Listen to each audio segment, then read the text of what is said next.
Off Pornography and the End of Masculinity. So welcome, Dr. Jensen. Dr. Sana Syed is a former reporter and news anchor. Her nonprofit, Kimiya International, did I get that right, Sana? is dedicated to raising awareness about humanitarian efforts around the world through documentaries, photography, and short stories. Her first documentary, Transitions, chronicled the story of a husband and wife from the U.S. who moved to Cambodia and their then 3 young children to transition girls out of brothels. She shared her journey on CNN International and is currently filming a documentary about Syrian refugees. She is also Executive Vice President of Community Outreach and Development at Nicholas Residential. She supports area nonprofits and is producing a model for providing long-term housing for veterans, refugees, and survivors of domestic violence and human trafficking. And in place of Jason Paymer today, we have Noel Bouché, and I'm gonna... That's all you have. We're gonna have time for a bio.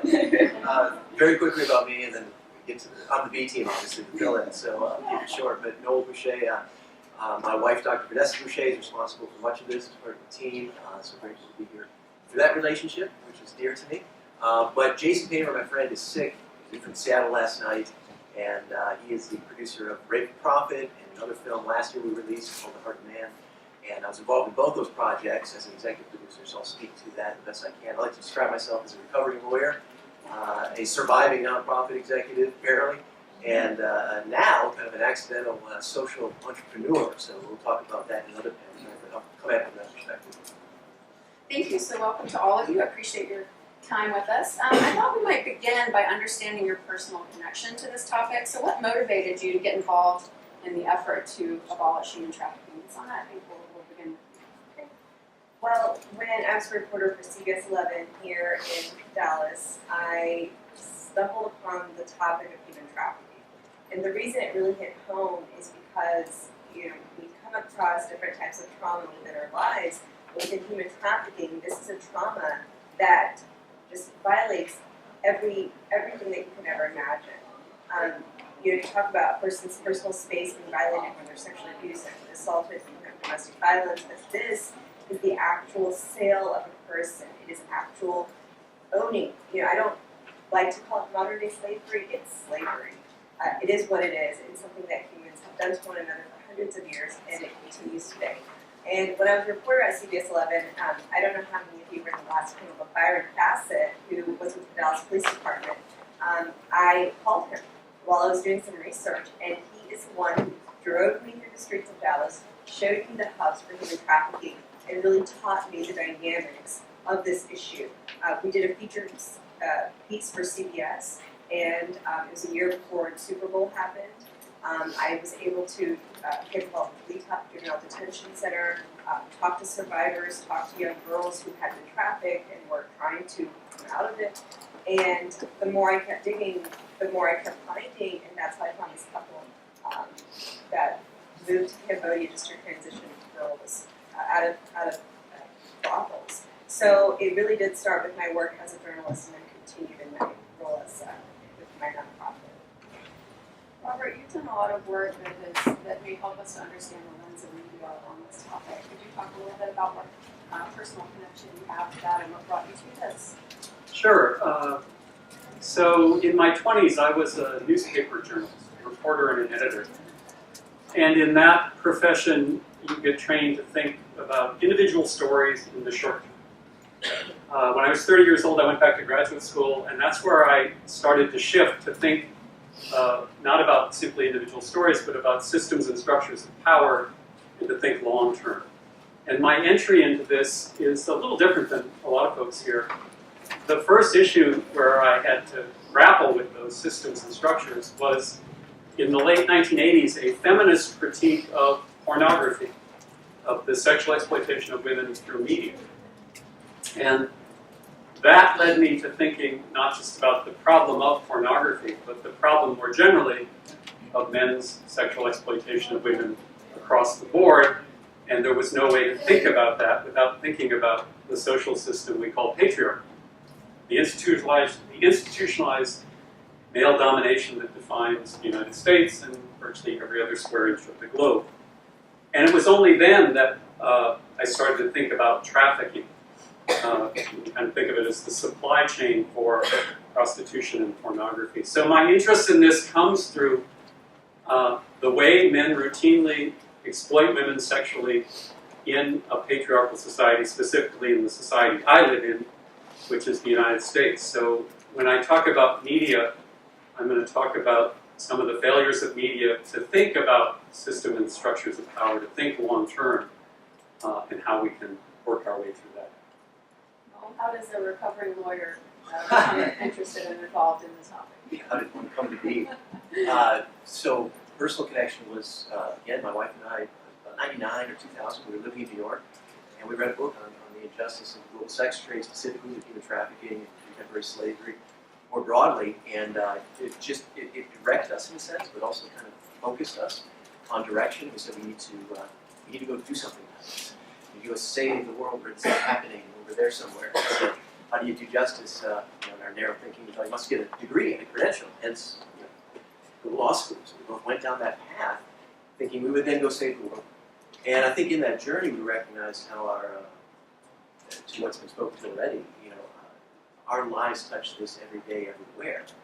And the role that we play is not just in a specialized approach to the problem or a very dramatic one, but in the thousand small choices we make every day. That's how culture is formed. So over the years, I remember actually being in law school, studying contracts and thinking, good Lord, what am I doing? I want to go do something awesome, tweet about it. And here I am studying contracts. I don't even know what I'm thinking right now.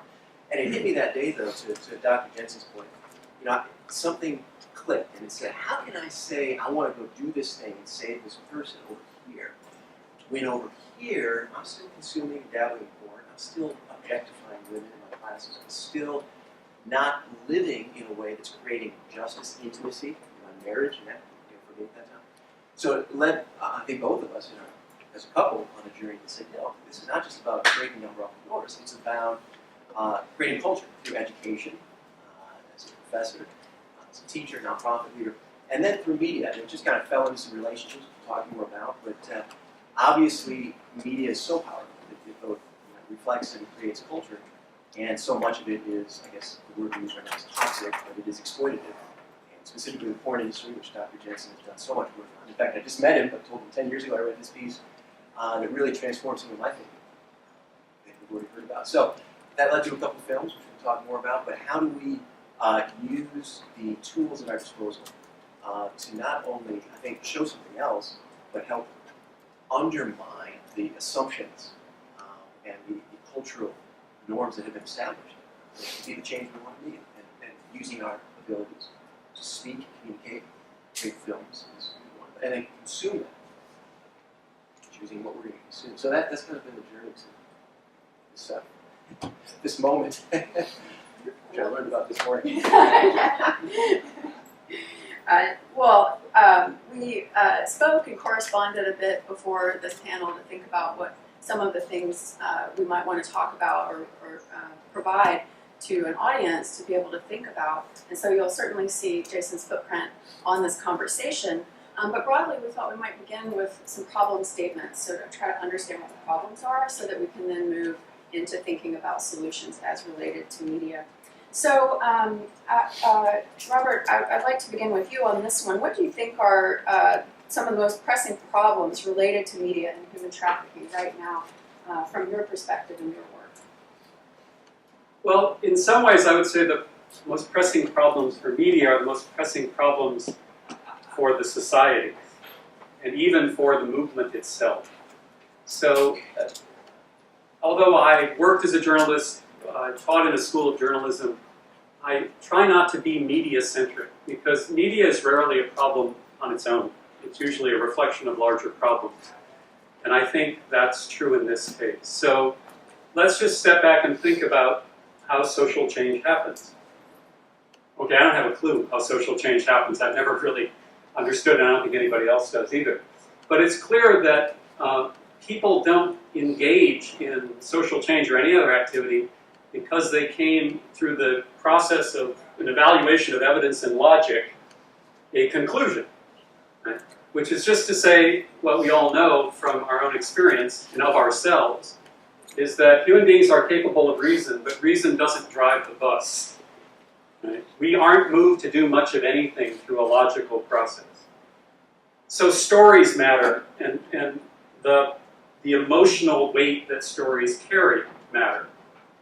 And that's true. The problem is that in a society that does not want to think about the larger questions around systems and structures of power, those stories can become not only the beginning of the process by which we engage, in this case, the problem of trafficking, but they become the end point.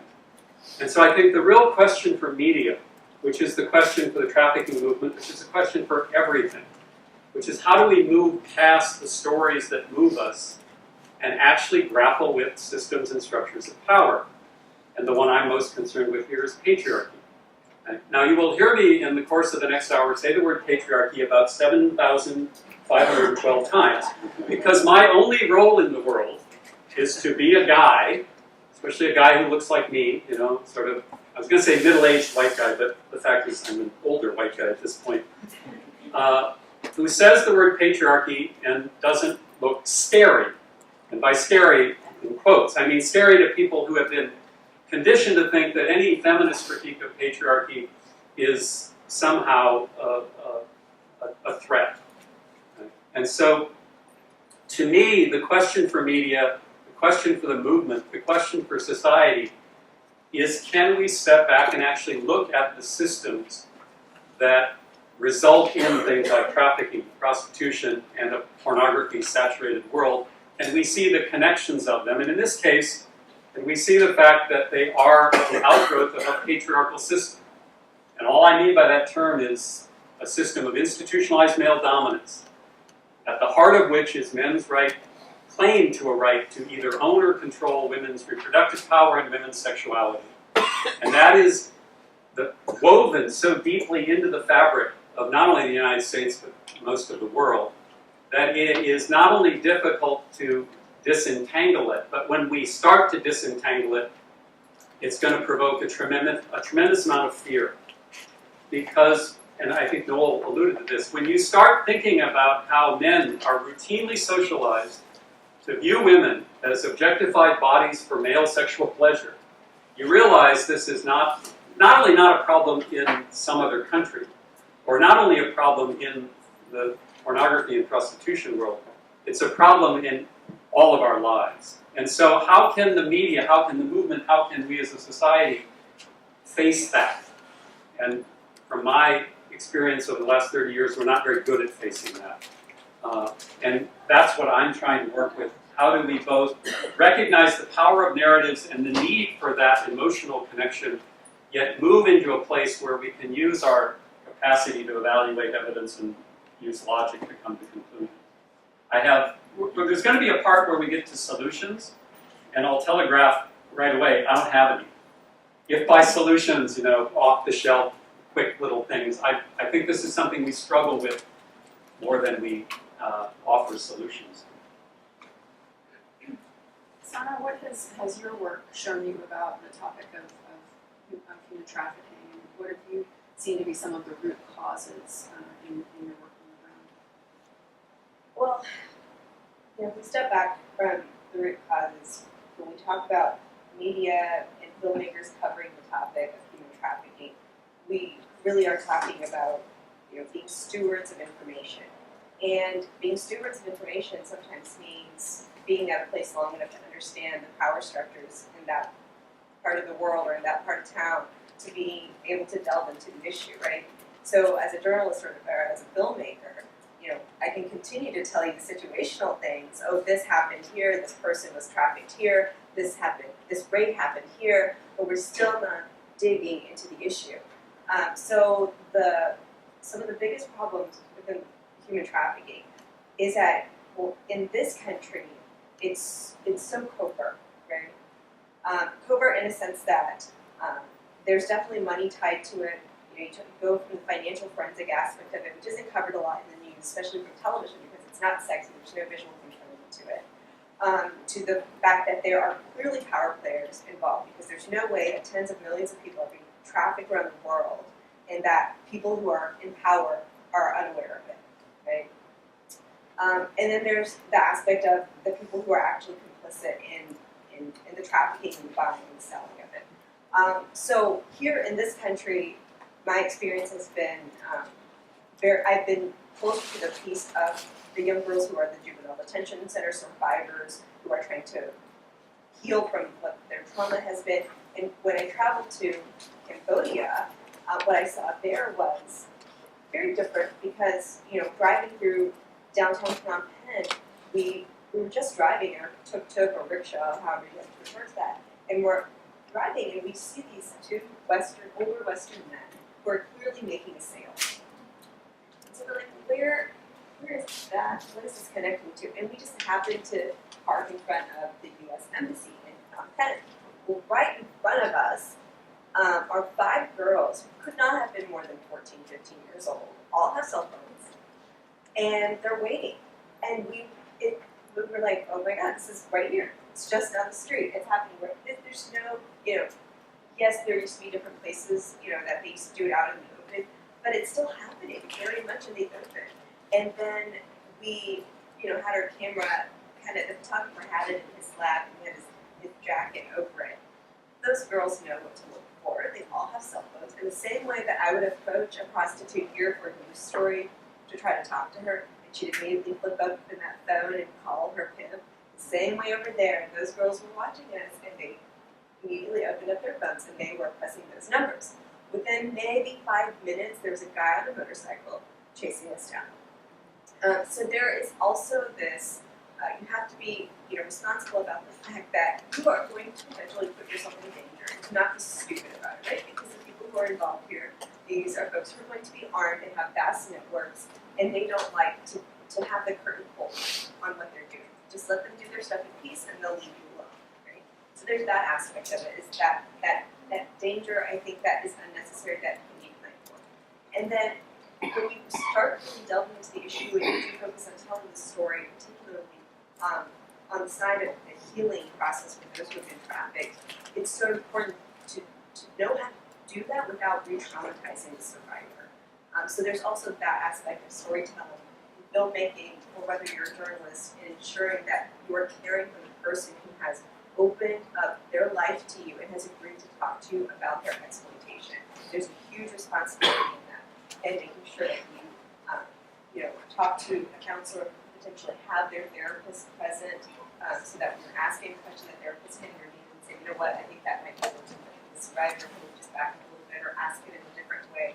So there's so many facets to covering human trafficking and power structures and people who use it. I'd like to pick up on something that both of you have touched on really quickly. And I know we want to move towards thinking about solutions, but I think it's very helpful to understand what the networks of power are within global media. And you mentioned that as stewards of information, sometimes it takes some longevity in a situation to really be able to understand it. And when we talk about media, we're talking about vast networks of communication technologies. Media is not one thing, that's the plural. And so can you speak to some of the maybe political, economic challenges and consequences of those challenges to being able to actually face a problem with longevity, to be being able to fund the work that you do, or journalists who are maybe on kind of on the news every day, being able to actually delve into these kinds of issues. Well, I'll say the obvious things, since I don't know much more beyond the obvious. That was a joke, sort of. I retired from teaching at UT, but I'm having flashbacks here of students looking at me and reminding me that I'm never as funny. So there's a long-standing critique of journalism and media more generally in a corporate commercial reality in which bottom line profit demands are in fact the bottom line. And that's easy to point to, as someone who worked in journalism within newspapers but has experience broadly and talked to a lot of people. TV news was never like that. TV news was always a public service which had no concern about making money.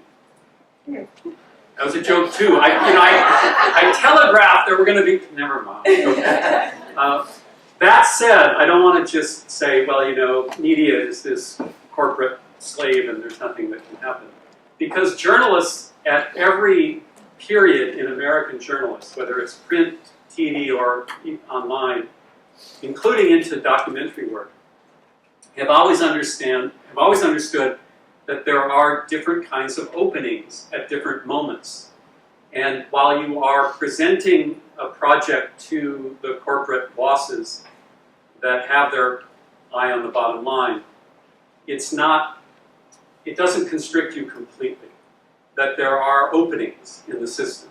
Right? So those open and close depending on political realities. For instance, I came of age in the post-Vietnam, post-Watergate world, and there was a greater opening at that point for actually being critical of American power. You go into the 1980s, Reagan gets elected, a lot of that space closed. But these spaces open and close, and you just have to be aware of that. So take documentary filmmaking, which is not my specialty, but I'm working on another film project in the environmental arena, and our producer was just at the Real Screen, I'm looking to people who know more than this, I can't remember the name of the conference, and the proliferation of the Netflix and Amazon Primes of the world has meant there's this incredible need for content. And so things that might not have been possible 10 years ago are possible today. And that's the reality of not only life in media, but life in every other institution in which bottom line hierarchies rule the day. I know this from 26 years of experience at the University of Texas, which is, for all of its reputation as a hotbed of communist insurgency in Austin, I can tell you it's not. In fact, it runs like almost every other major institution with very bottom line thinking, and for 26 years I survived in it. That's the reality of the world we're living in. Not only of media, not only of educational institutions, not only of governmental institutions, but nonprofits as well. You alluded to that as well. The nonprofit world is not some magical space for creative thinking. And so everybody's doing the same thing, looking to kind of, to use a football metaphor, I'm trying to recover some status here, where you hit the hole, and holes open and close in ways that are not always predictable. That was good. Resonated with me. And then to add to that, locally, when you talk about power dynamics and covering that, for one, it's very difficult to have a direct inlet into that world, right? You're not going to really find someone who's going to bring you into the world of human trafficking by finding them on the street. Like, usually you have to go through current systems, current structures that are in place, such as police departments, such as prosecutors, so nonprofits. So you have to go through these embedded structures to also bring validity to those that you're coming into contact with, and also to protect yourself.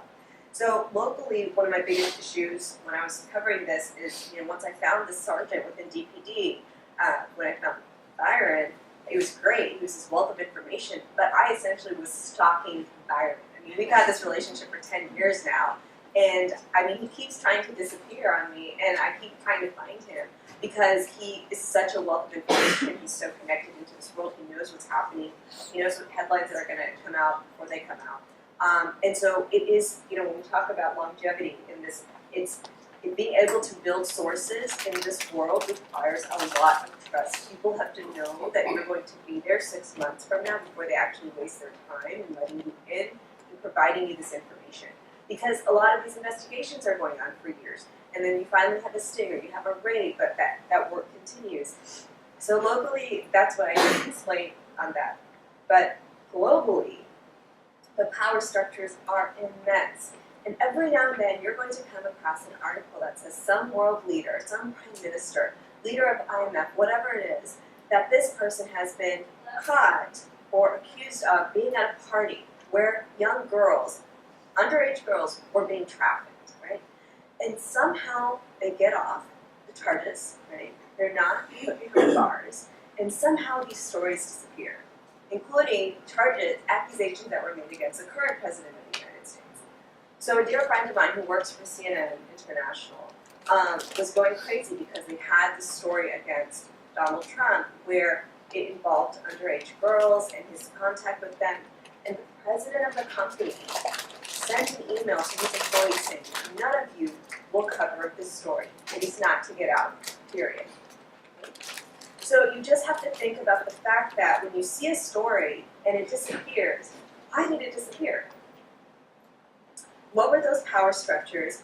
Where's that money, right?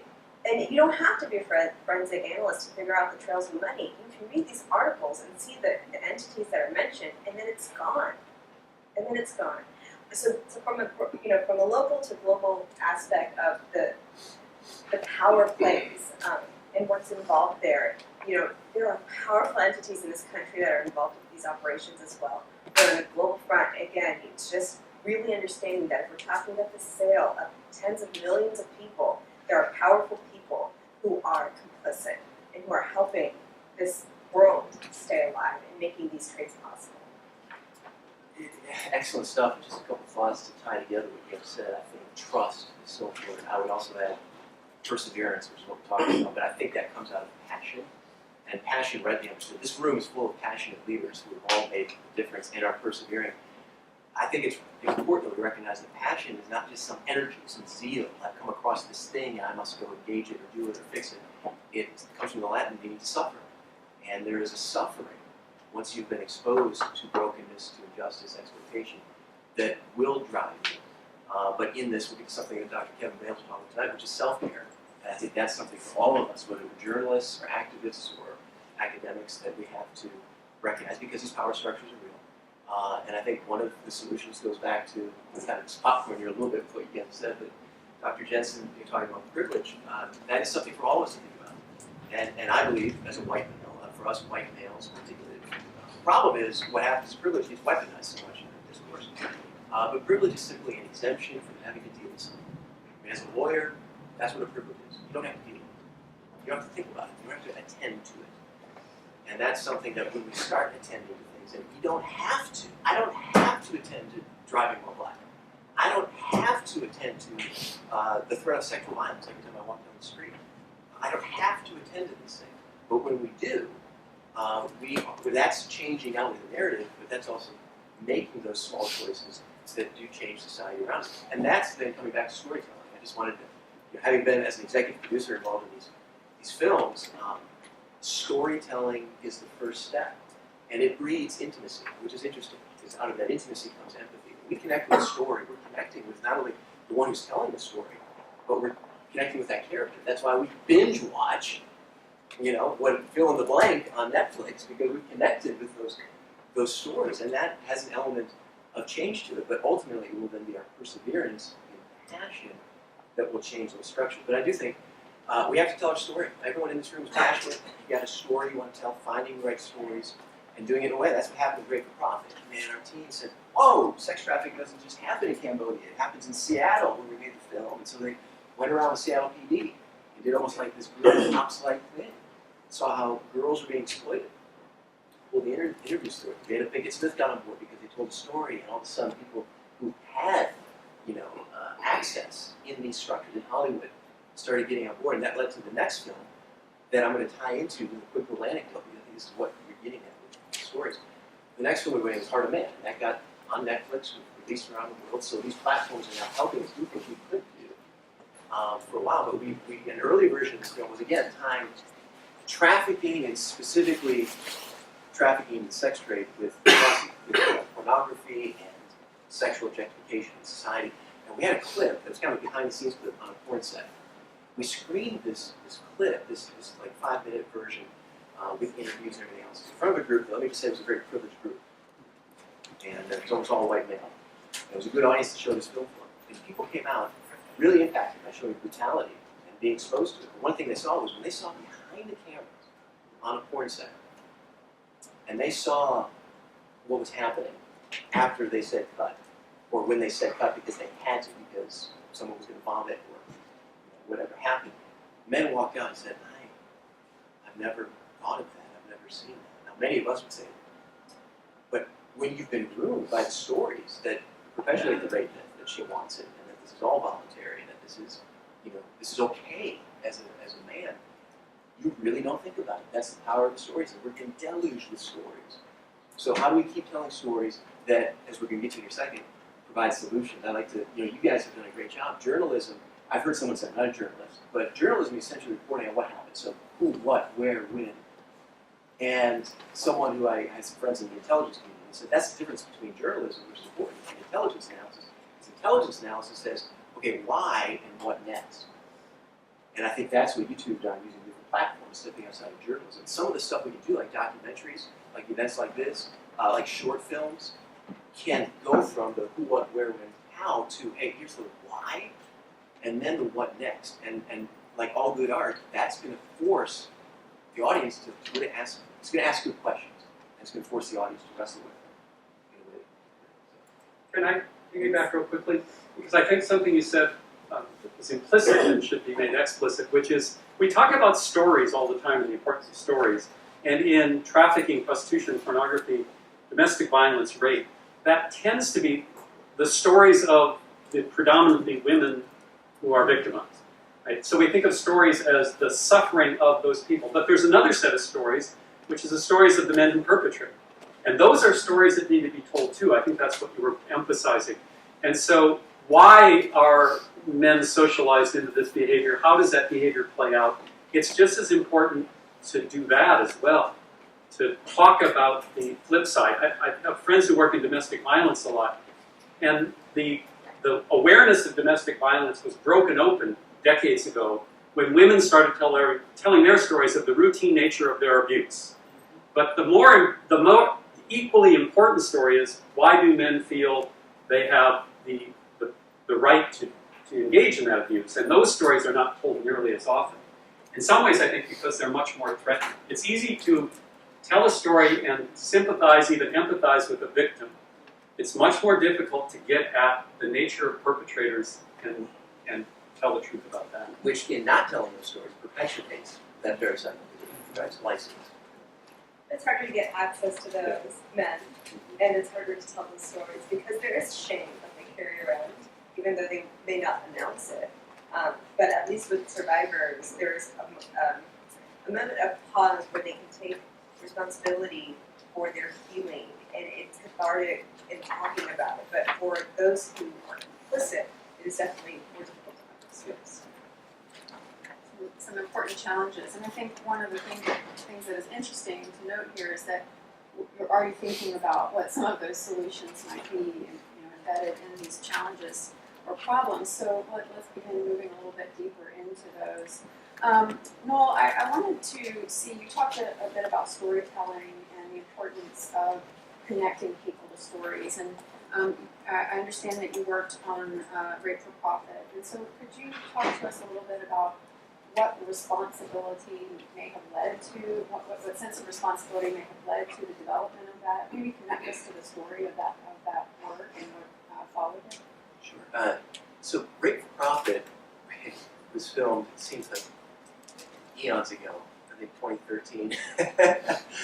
2012, it was on iTunes, and it was really interesting. The next film then, with Netflix, it just took off in a way, just talking about platforms and how technology is developing, the opportunities essentially.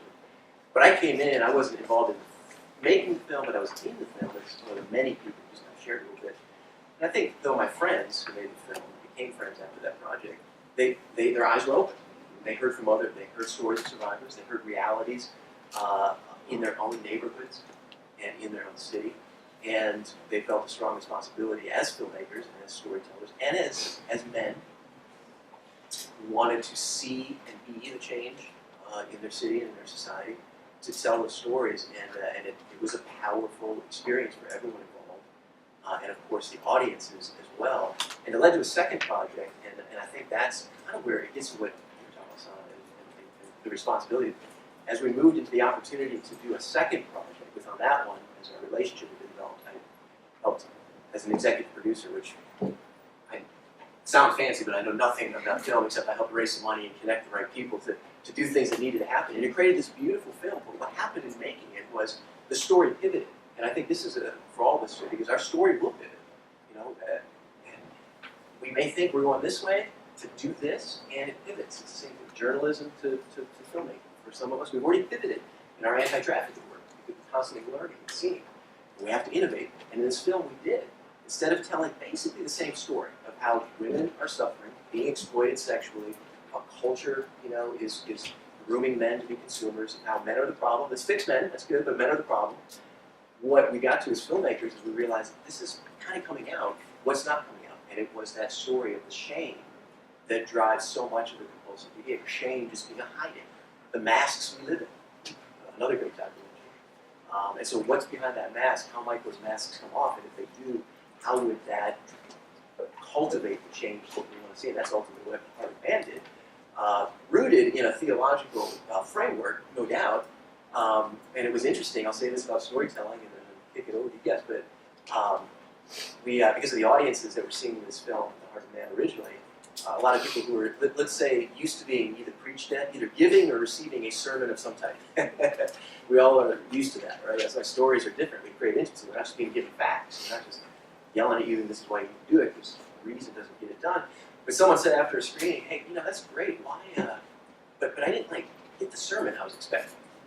And our response was simply, that's because that's not what this is. It's truly a story which forces you to almost craft the sermon to yourself. How will you respond to this? And I think that's part of the future. And great documentaries where you do that, they present you with the facts, they say, but here's the credibility we have as a storyteller or this person being interviewed.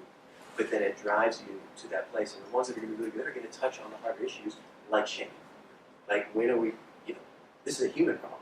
So how do we help humans heal?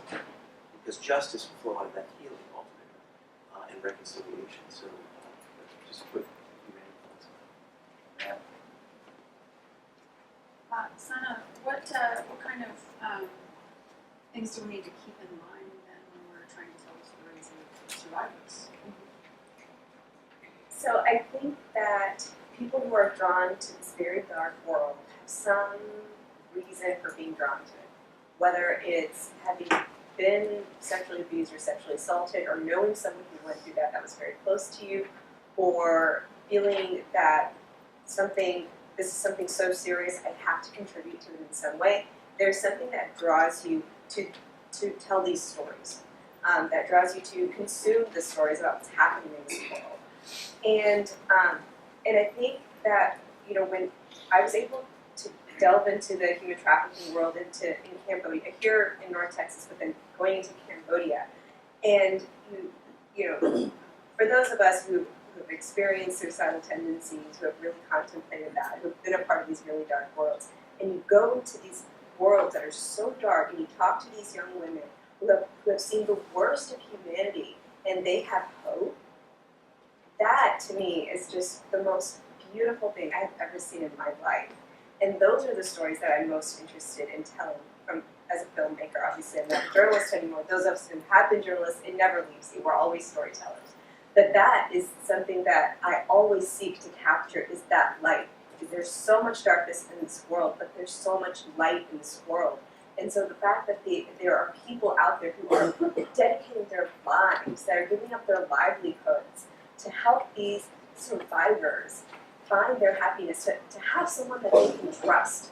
Because these are people who've been sold by their parents, right? $50 for whatever, drugs, for whatever it was, right? We just heard in the last session about how these younger girls in particular, majority of them have been sold by family members. So in these worlds where the most basic level of trust between a child and his or her parent has been violated, the fact that they can go through life and find someone that they can trust, that doesn't want to have sex with them, that doesn't want to use them as a labor, as a slave for labor, and they just want to see them grow and heal, is life-changing. And so whatever those stories are that you decide to tell, that you decide to read about, that you decide to watch, it's very hard work, because for those who have experienced trauma and try to tell these stories, you experience a bit of re-traumatization yourself. But making sure that the person that you're interviewing is cared for, and if there's a wall that they can't go through to talk about what they've gone through, that's okay. That part of the story doesn't have to be told. Also remembering that the person who's consuming that story may not be ready for all the gory details of what that person has gone through. So really understanding what aspect of the story do you want to tell, right? Knowing what is your capacity for trauma for the person who's going to consume that story.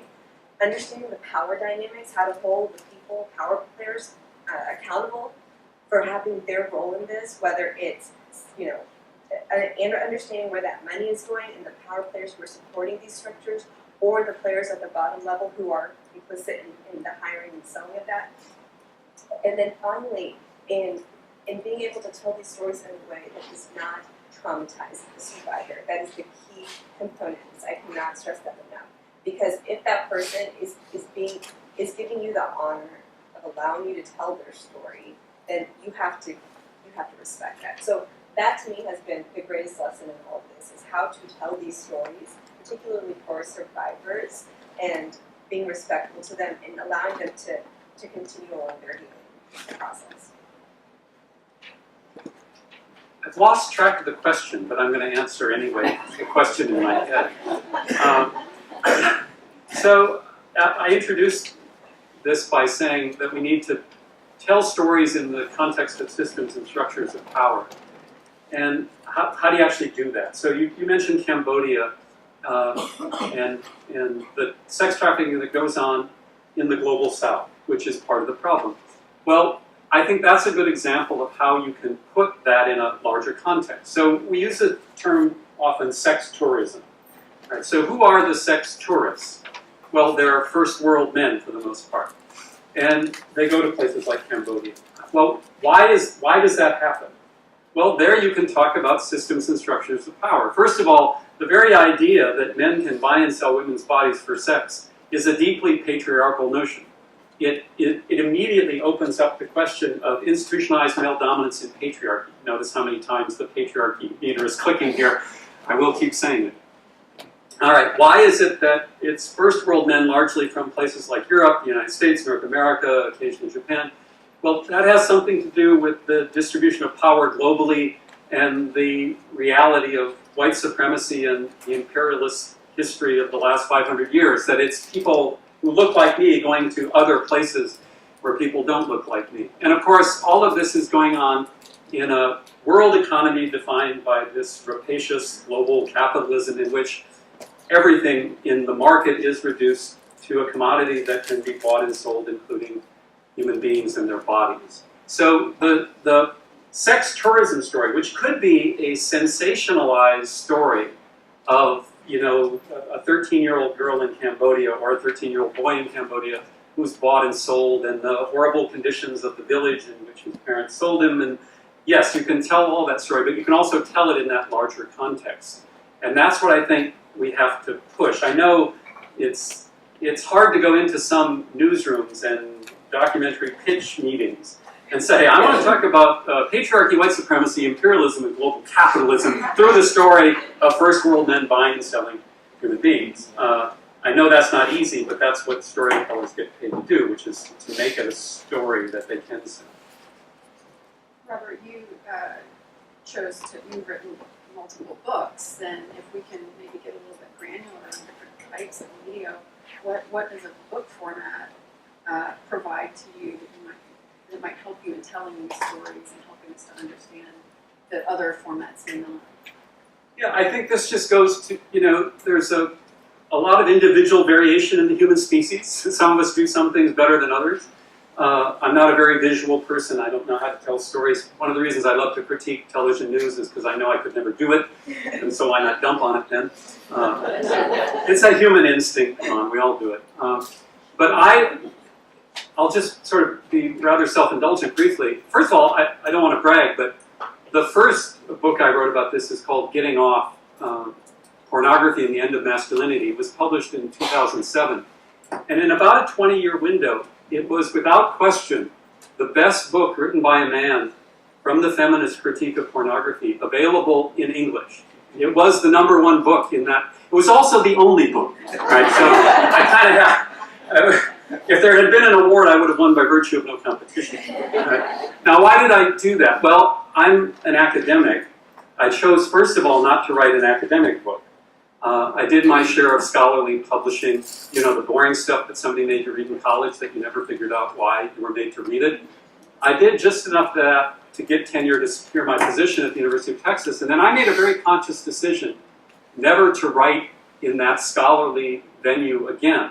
I'm not saying all scholarly work is useless. I'm saying that I made a choice to go out into the general public and try and write for a general public. Now, the truth is, very few people read that book. In fact, it's out of print. It's not my fault the company went bankrupt.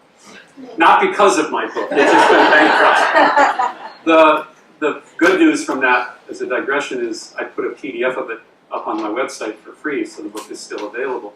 But I want to go back to something Noel said earlier, which is really important. In that book, I not only told the story of the pornography industry, the nature of the images it produces, and the effects on girls and women, I also talked very self-consciously about my own experience being socialized as a boy and a young man into a world in which pornography was normalized, and my own struggle to come to understand the destructive nature of that, not only for girls and women, but for myself.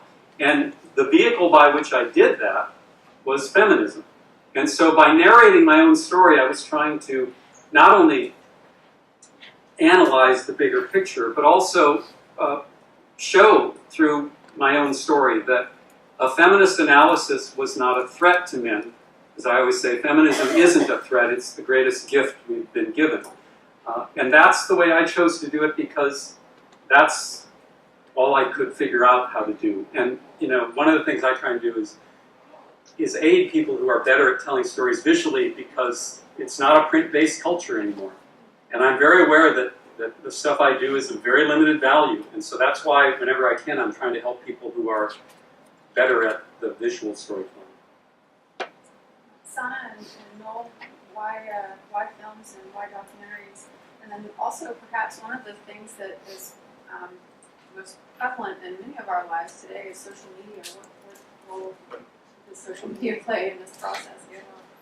Well, I can tell you that when I did my big feature piece for CBS in 2010 on human trafficking, there was a lot of opportunity for follow-up and to keep building on that story. And the producers were not interested, the news director was not interested, and that was a huge part of why I wanted to start my own nonprofit, where I was able to tell the stories that I believed in. Film allows you to give depth to a story, unlike what most newsrooms will allow you to do. And that's why I love film for topics such as human trafficking. It allows you to delve into the power structures, into the patriarchal structures that allow this system to perpetuate. And you don't have the time to do that when you have 500 words for something that you're putting together for print, or 2.5 minutes for television. Right? I think CNN International was actually kind enough to give us about a 5-minute block when they talked to us about our experience in Cambodia. But all that to say that with film, it gives you an opportunity for research, it gives you an opportunity for fact-checking, it gives you an opportunity to prepare, and those who have given you the time to be interviewed. The documentary that I did in Cambodia, it took 1 year for me to gain the trust of this couple that had moved to Cambodia, for them to open up the doors to their school, to their home, to their program. A year of conference calls and meetings and emails, and they really needed to know that I wasn't in it for the short run. And the reason I say that is because MSNBC had done a big feature on them, and they were really excited because they thought it was going to get their name out there. And then when the piece came out, it was just about how this reporter had inspired the couple to start their organization. He never even mentioned the name of their nonprofit in his entire piece. And because of that, they had lost a lot of confidence in someone else coming to tell their story. So film allows you the time. It gives you the space and the breadth that you need to really tell a story and to build that connection with another person when you're telling that story, that they want to learn more, that they are interested in the character that you presented them with, who's a real person, in our cases with documentary filmmaking. And that's why I love film, for being able to actually give depth to a topic I wasn't able to as a journalist. Yeah, and that's an interesting point, because films are relatively small block of time too in the big picture, but for you, that was a step into a larger field to play in. So each of us are maybe coming, and I laugh and chuckle about the bankruptcy, because my family accuses me of this accusation away, but I'm a bibliophile as well, and so it's kind of ironic and absurd that I'm sitting here as an executive producer of the film. can barely name 2 films that came out in the last 3 years, except the one we produced. But it is, I think, goes to your question, Captain, that all of us are touching media all the time, and we need to think like media producers and consumers. I think that, for me, that's one of the biggest takeaways. You know, media means something to everyone else. You know, media is the bad guys doing the news for some people, or maybe media is Hollywood. But media is just the way in which we are conveying the stories and appealing to one another for attention, for intimacy, for affection, for care, for action. And so, yeah, especially in the social media age, we are all producers and consumers of media in an incredible way. I mean, I think a decade ago I read the stat that the Sunday edition of the New York Times, one Sunday edition of the New York Times contains more information than a person 500 or 1,000 years ago would have ever come close to touching in time. I mean, just the amount of information and content that we have access to is bewildering, which is a good reason for us to, and this goes to some of, Robert, I think your ecological and environmental concerns too, it's just reduce, reuse, recycle. Wherever we can, consume less. Just consume less Facebook today, you know, consume less. And when you do put something out, thoughtfully do it. Maybe, and think through it. What do we push? What do we retweet, repost? What do we put up on Instagram that we haven't thought through? What message is that conveying? All kinds of messages, especially in a visual format, that we're conveying. And you know, I see this all the time because we're in the space. You see people saying, you know, I want to, you know, you got to get involved with this human trafficking thing, and then wait, you just sent what out? I could name some names of big players right now who have done that. You know, not connecting the dots. And so think about what this is communicating. And if we did that, we would all be making, I mean, just in this room, walk in and make a huge difference. I think if we use the platforms available to us thoughtfully and with humility. And to your point, what privilege do I have? There's white male privilege, but there's a privilege all the way down. And we all have a privilege we're exempt from something vis-a-vis another person. How can I use that privilege to give some of my power to them? Now, I used to think of empowerment as just kind of, you know, a nice term or a little encouragement. Empowerment means to give some of your power to someone else. And that means you're going to have less. So where will we all choose to do that is, I think, the question that ultimately this brings us to, because we're all using and consuming. It does in fact bring us to that, Robert. One real quick, I think it's important. So media has value in and of itself, but I'm thinking now in some of my other activities as an organizer, trying to build a movement where people come together to exert pressure on institutions. Media is also good not only to point to people that it's on Netflix, but to organize a person-to-person with media at the center. Because one thing I've found as an organizer is if you say, come listen to a lecture, people go, If you say to people, come watch a documentary film and participate in a discussion, you're more likely to get an audience. So that media is important not only for the electronic channels through which it's distributed, but its value for community organizing. Because in the end, the people who make a commitment to do something rarely do it because they saw something on television. They do it because they connected to other human beings and it gave their lives deeper meaning. Right? So we all want to think we do things for the right thing or for the right reason. You know, I do. I'm particularly noble. I'm morally superior to everyone in the room. But the rest of you people, right? You know, one of my favorite lessons, and I can't remember who I stole this line from, but the line is, I never met a motive that wasn't mixed. So when people say, I'm involved in this because I want to do the right thing, my answer is yes, and what else does it bring to your life? How does it give your life meaning? How does it help you break out of the daily routine where you feel like nothing really matters? And the way you make those connections and help people see this will give their life meaning, in other words, the way you realize that none of us are as pure as we want to be, is largely in face-to-face connection. That's how I got involved in politics in the first place. And so media has an organizing value as well as an information distribution value that's really important. And with DVDs and streaming, it's easy to bring people together to do that. That's wonderful. That brings us, I think, to a really nice point. I'd like to open it up very soon to our peers to ask some questions here, but I think there are multiple levels at which we've been engaging in the issue of media. One is the more structural level, and I'd like to ask y'all very quickly about that connection to actually affecting change, and then the other level we've been talking about is the individual level. So what is the link then between media coverage and of human trafficking in particular, of course, and policy?